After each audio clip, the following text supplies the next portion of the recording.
Now I'm going to discuss with you pitfalls in public interest litigation.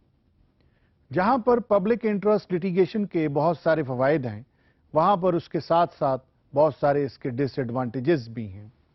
Ladies and gentlemen, the court must observe that the petitioner is a bona fide person or group of persons and they are not doing public interest litigation for their personal gain or benefit.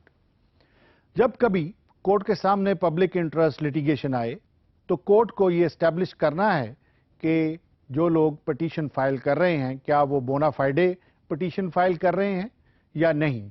बोना फाइडे से मुराद यहाँ पर है कि petitioner का जो state of mind है वो ऑनेस्ट हो, और ये भी कोर्ट को देखना जरूरी है कि ये जो petition on account of public interest litigation आई है क्या ये पर्सनल गेन्स के लिए तो नहीं है.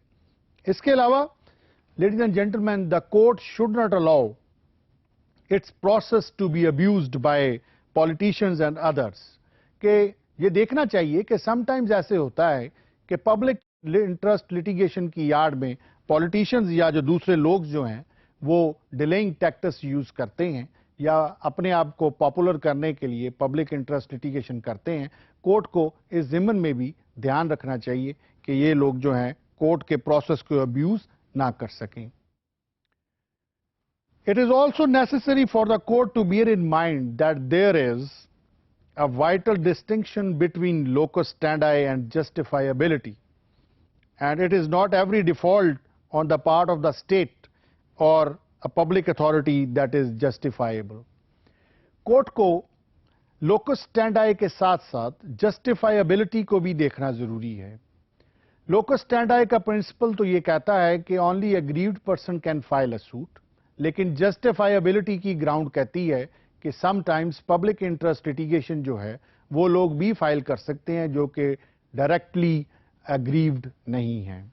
तो यहाँ पर कोर्ट को जस्टिफाइबिलिटी का जो प्रिंसिपल है उसको भी बहुत अच्छे तरीके से फॉलो करना चाहिए ताकि एस्टैब्लिश हो सके कि वो लोग जो कि इंटरेस्टेड इन लिटिगेशन है वो बोना फाइडे स्टेट ऑफ माइंड से आए हैं या मैला फाइडे स्टेट ऑफ माइंड से आए हैं.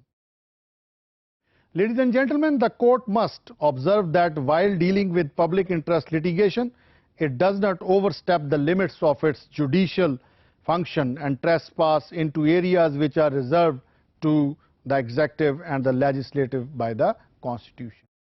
ये भी बड़ा ज़रूरी है कि कोर्ट पब्लिक इंटरेस्ट लिटिगेशन के तनाज़र में कहीं ऐसे ना हो कि वो जो कॉन्स्टिट्यूशनल लिमिट्स हैं डिफाइन की गई इन द कॉन्स्टिट्यूशन उसको पास कर जाए और ट्रेस पास कर जाए एग्जेक्टिव की या लेजिस्लेटिव अथॉरिटी की पावर्स को.